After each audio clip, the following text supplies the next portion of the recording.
ay, hindi, kasi yung pintuan sa Mindoro, hindi naka-open ng basta maluwang, maliit lang ang butas. Ang ginawa nila sa pagpasok, ganyan sila. Pag ganyan, talaga isinuot nila sa yung katawan nila doon sa maliit na butas na.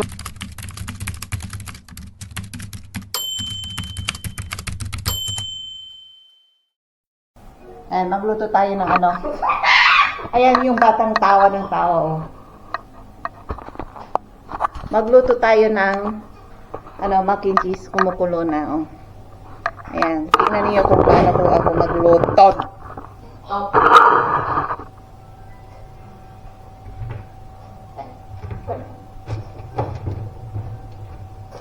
Ayan, magluluto ako. Nag-request siya eh. Ayan. Ayan. Kalahating kilo, mauubos na yan. Ganyan yan sa katako sa ano, mac and cheese. Yan ang paborito niya. Hindi yan kumakain ng araw-araw ng bigas. Ano ba yung kanin? Paborito niya is mac and cheese lang. Ayun yung niluto kong ano kanina isda oh. Hindi ko nakain lahat. Hindi masarap yung ano, yung hindi ko alam, hindi masarap, masyadong malansa. Kaya sabi ko sa inyo, yung mga frozen na isda rito, hindi na masarap pag niluluto mo. Di ba sa atin kapag pre-prito tayo ng mga isda, halos simot lahat hanggang buto-buto. Dito sa amin. Halos kung maliit na nga lang yan, halos hindi ko pa maubos kasi halos hindi ko malunok-lunok. O matabang, kumbaga matabang. Mura nga, kaso nga lang, mura nga pagkabili ko, kaso nga lang, matabang. Ayan nga lang problema dito sa ano, sa mga ganyan-ganyan. Ayan. Galing ako kanina sa simbahan, sarado pala. At hindi ko alam kung ano. Ay kaya umuwi na lang ako. Ito pa lang nabili ko, oh. Yung nabili ko. Tsaka ito. Ito. Yung birel, mahal ngayon, hindi na po sell. Subukan ko naman to. Zero alcohol to. Itong subukan ko to. Masarap din to. Parang natikman ko na to. Parang yung birel kasi hindi masyadong matamis. Ito, may pagkamatamis nito kasi ano yung nasubukan ko na. Istrohin ko para. Bagong sipiliw kasi ako eh. Ganyan yan kapag kumakain ako ng isda. Tapos kung kumakain, nagsisipiliw ako kasi super lansa yung ano, yung mga isda rito.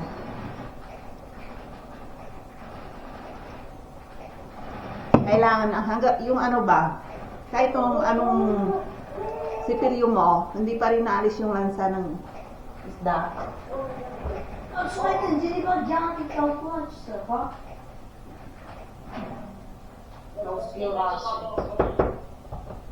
Kaya, ganyan lang yan.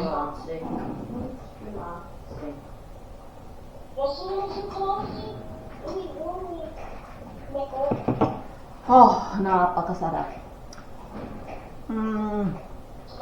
Iba ang taste nito. Kasi ang ano nito is Malena. Malena ang brand. Tsaka itong picture na to, blueberry yata yun pangalan sa English. Tsaka raspberry. Yun, Malena.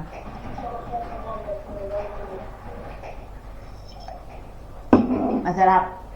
To, bumili ako, agahan ko bukas, tsaka baon ng anak ko sa school kasi ano siya, hindi pwedeng pumapasok siya, walang baon.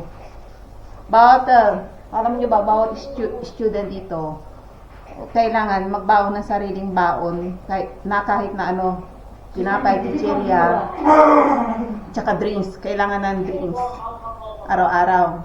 Kahit na hardy lang sila, yun ang patakaran dito. Magbaon yung mga bata. Hindi pwedeng magbigay ng pera sa mga student, sa mga anak. Hindi kagaya din sa iba rito ang patakaran ng mga magulang. Iba dyan din sa Pilipinas. Kaya yung iba na mga nanay namumulubi kung saan kukuha ng baon ng mga anak tuwing umaga. Dito hindi. Kasi ang ano rito, doon sa dito sa kantin nila, kung gusto nilang kumain sa half day lang naman ang pasok nila rito eh. Pwede mong bayaran ng isang buwan, mura lang. Kung ayaw mong bayaran, hindi ka pa kakainin sa kantin. Tapos kailangan pagbaorin mo yung anak mo ng kahit anong drinks pwede. At tinapay, kahit na anong tinapay o chichirya pwedeng baonin or chocolate, kahit na basta't magbaon. Pwera lang, huwag magbaon ng pera dito, bawal. Oo, kasi sa kanila dito walang kantin yung mabibilihan ng cash. Wala rito yun sa sa school nila. Nasanay sila. Kaya kahit nabigyan mo ng pera yung yung bata, wala siyang mapagbibilhan sa loob ng school. Hindi kagaya diyan sa Pilipinas, talamak ang kantin sa loob na bigyan mo lang ng pera yung anak mo, bibili na kung ano-ano. Ikaw naman ang nanay, na problema araw-araw sa baon niya. Oo, alam ko kasi diyan ako nag-aral syempre, bigyan mo ng baon yung mga anak mo na pera kasi tuwing alas 9 yata noon, magre-recess. Lahat ng student, kailangan, yung may mga pera, halimbawa kaibigan mo, na nagmimerienda sila, nakatunganga ka lang, nakakahiya naman. Ganon yun doon sa Pilipinas Kaya nung ako minsan, wala akong baon, nakatunganga lang ako, hindi na ako lumalabas ng classroom kasi walang baon kapag may baon naman ako, ang saya-saya ko kasi number 1 ako nakikipagsiksikan doon sa kantin. Inaabot ko kagad yung pera para makabili kagad ako ng chicheria or soft drinks. Talaga dito hindi, bawal yun sa school nila yung may bintahan ng mga chichirya, soft drinks. Bawal dito yun. Wala kang mabilhan. Kung gusto mo, hintayin mong mag-out of school ka pag binigyan ka ng parents mo ng pera. Saka pumunta ka sa mall, doon mo ulustayin ng pera mo.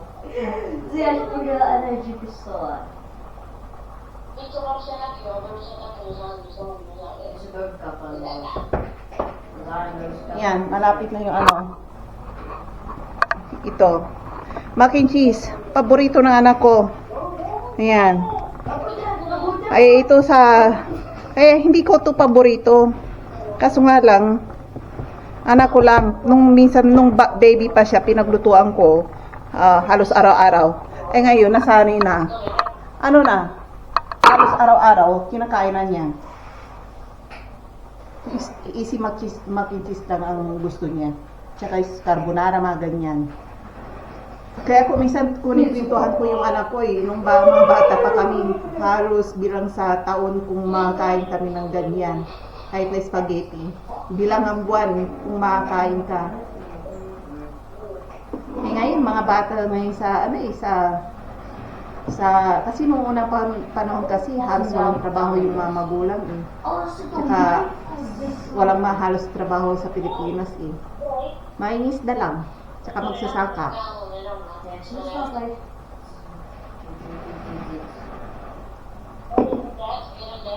Ngayon pwede na kahit saan nasa loob ka lang ng bahay, pwede ka nang kumita sa online.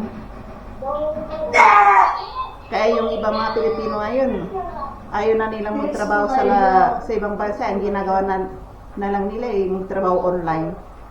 May computer ka lang, may internet ka lang, pwede ka na magtrabaho. Nung unang panahon, wala yan. Halos wala kang kuryente. Tapos wala pang kuryente. Nung unang panahon, tumatawag pa ako sa nanay ko, pupunta pa yan sa kasi wala pang cellphone wala pang telepono. Makikitawag muna ako doon sa bayan, ng bayan namin, sa poblasyon. Doon, katapos, di may kukontak doon sa nanay ko doon. Tapos papupuntahin naman ang nanay ko dun sa ano, teleponuhan. Naku, pahirapan pa nung unang panahon. Hindi kagaya ngayon. 2 or 3 years old, ano na eh. May kanya-kanya ng cellphone eh. Eh noon, pahirapan pa eh.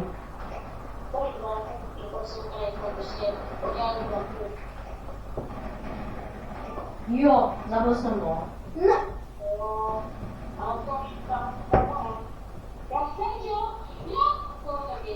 Malapit nang maluto yung mac and cheese ko. Ayan o.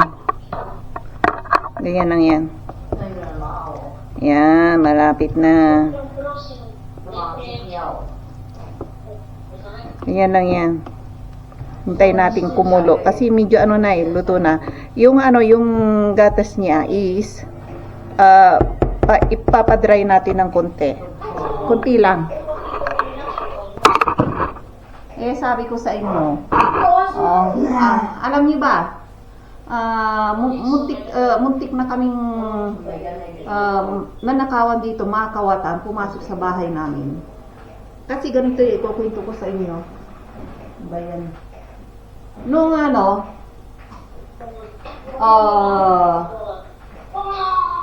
talagang pumasok sila sa bahay. 2 lalaki. Pumasok sila, eh, buti nga nakita ko. Kasi talagang pumasok na sila kasi nakalimutan kong isarado yung pintuan namin diyan sa harapan. Diyan sa harapan. Hindi namin naisarado katapos hindi ko alam kung bakit sila nakapasok doon sa baba ng building namin. Hindi naisarado rin. Kaya nasundan ako. Eh kaya sa mga ano diyan sa inyo, sa mga kala niyo siguro safe ang Europe. Kahit hindi niyo ilak yung bahay niyo. Hindi safe dito. Maraming magnanakaw dito. Akyat bahay gang. Marami rin. May sabi ng asawa ko, pag umaalis ka sa bahay, i-double lock mo tong bahay. Sabi niya gano'n. Kasi yung kaibigan din niya, sabi niya, nanakawan din. Nung pag-uwi, nasa trabaho yung kaibigan niya, nung umuwi sa bahay niya, sabi niya, ba't maraming kalat sa bahay niya? Maraming kalat daw. Tapos, wala naman, nawala raw. Pero nung tinignan niya yung drawer niya, yun ang may nawala. Pera raw. Kaya sabi niya, mag-ingat ka. Kasi, ito naman, yung sinasabi ko sa inyo, kawatan na pumasok dito sa bahay namin. Dalawa, mga 20 years old above, mga ganyan mabinatilyo. Mga kulay nila, yung may pagka gypsy at saka yung isa na kasama niya, may pagka Bombay sila. Katapos yung isa, puti. Eh, kasi nung inaayos ko yung mga na pinagtatapon ko na yung mga gamit ng anak ko na ayaw na niya, mga sapatos na pinaglakihan niya.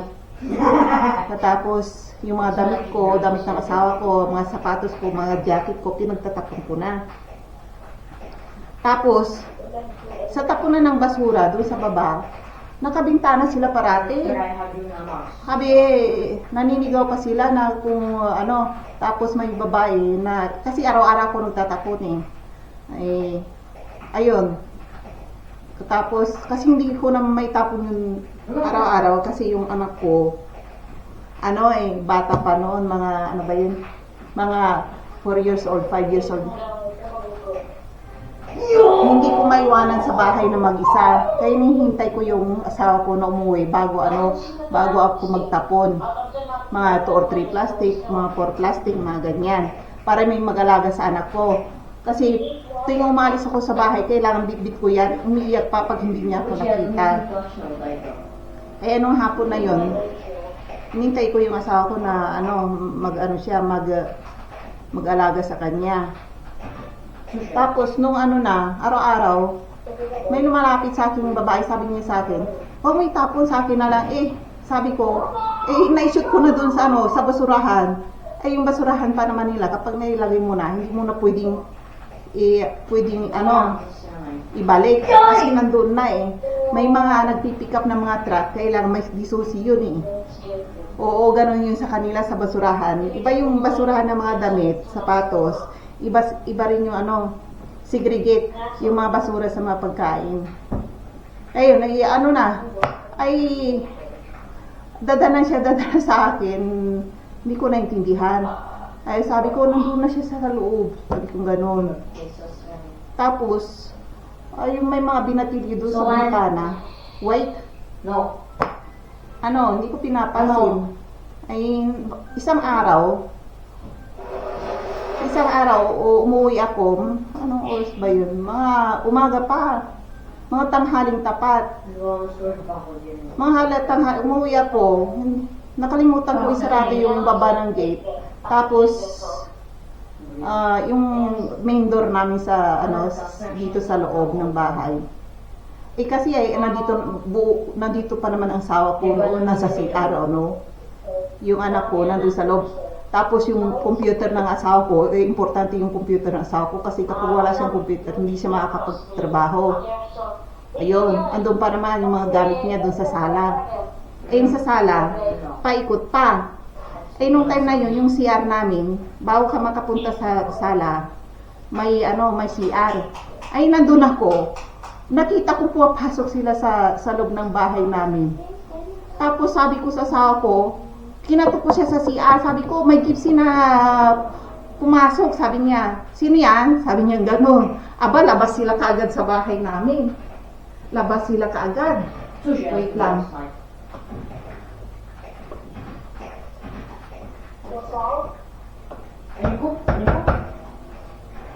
Itu bullshit and devil niya tayo.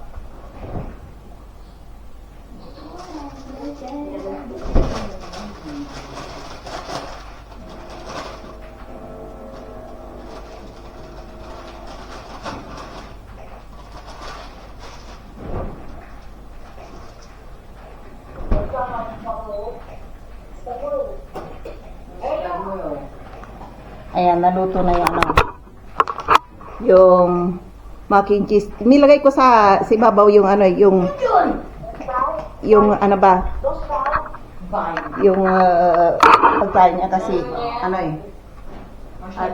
ibigay ko sa kanya. Kailangan may ganito kasi nasusunog yung yung lamesa.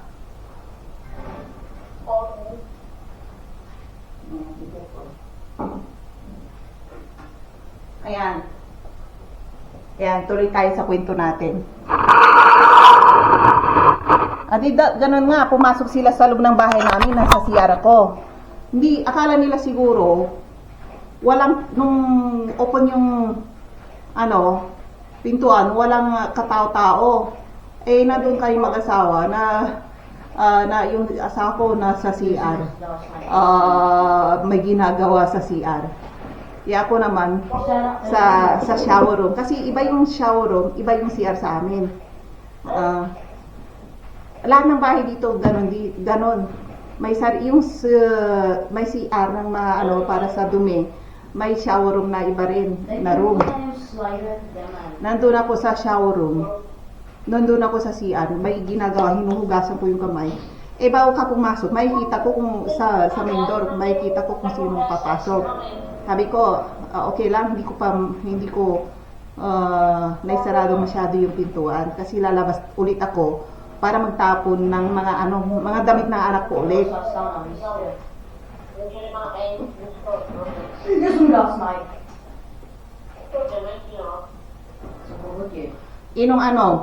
Pumasok yung dalawa. Talaga, pinasok nila kami sa dalawa. Sabi ko, hindi sumigaw ako sa asawa ko. Kinatok ko sa pintuan ng siya. Sabi ko, may mga pumasok sa bahay. Sabi ko, may gypsy. Sabi ko, gano'n sa kanya. Sino yan? Sabi niya, gano'n. Ayan. Kaya sabi nila, makikiinom daw. Makikiinom daw. Bakit makikiinom? Papasok pa sa bahay.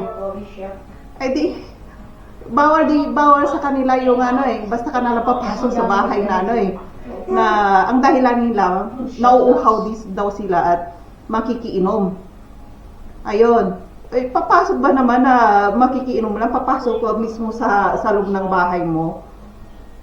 O na hindi man lang kumatok or nag-doorbell.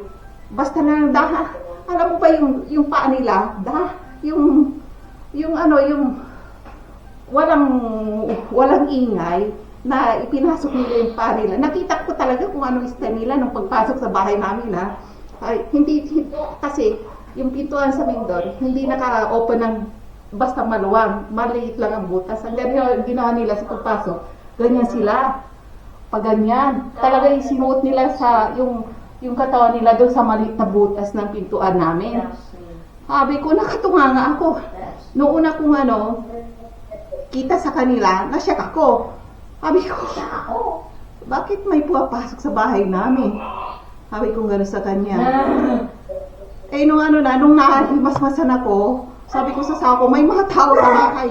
Sabi ko gano'n sa kanila, may emergency. Ayun, yung dalawa, biglang lumabas ng bahay namin. Sabi, tapos sinundan siya ng asawa ko doon sa door, diyan sa pintuan. Sabi, ano yun? Sabi ng asawa ko, sa mahinahong salita. Sabi nung dalawa, makikiinom kami. Yung dahilan nila, makikiinom. Wala nang salita-salita ng asawa ko, pero binabantayan ko yung pumunta sa doon, yung pintuan pa namin, hindi namin sinarado. Nandun pa yung dalawa. Tapos, biglang nagkwentuhan yung dalawa sa pintuan namin, no? Nagtagal pa sila doon ng mga 15 minutes or 20 minutes doon sa labas ng pintuan namin.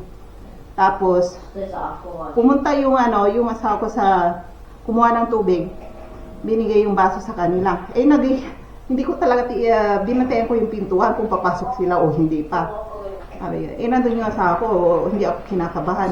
Pero kung mag-isa ako doon talaga, kapag nakita ka nilang Asian ka, mag-isa ka sa bahay, hindi ko alam kung anong ginawa sa akin.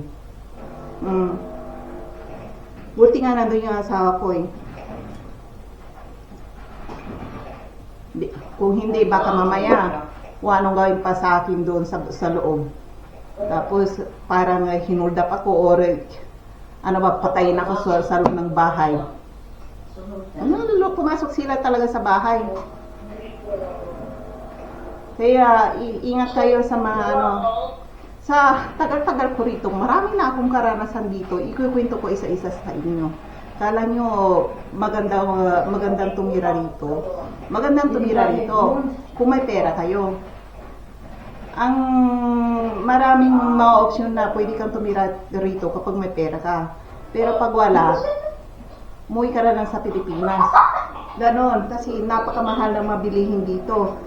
Tapos, nandito ka, wala kang trabaho. Ayun, mamumulobi ka sa labas. Kaya, karamihan dito sa mga taga-check, mga pulobi, magnanakaw. Oo. Tsaka, hindi lang yan, marami rin akong karanasan sa mga ganyan sa pagnanakaw. Ayun, alam niyo ba, yung mga dalawang nagnakaw, yung kawatan na pumasok sa bahay namin. Kilala ko pa kung sino sila. Doon sa around building namin, doon sila nakatira. Sabi ko sa sako, diyan sila nakatira Sabi kong ganon. Sa likod ng building namin. Tapos minsan, naglalakad ako. Nakita ko yung isa, nakabike. Sabi ko, siya yun Sabi kong ganon. Hindi na namin sila pinansin. Nung pinabayaan na namin. Wala naman nang walay. Buti nga alert to up. Buti nga sa araw na yun, nandun ako mismo sa harapan ng yung pintuan. Tsaka yung asawa ko nasa bahay.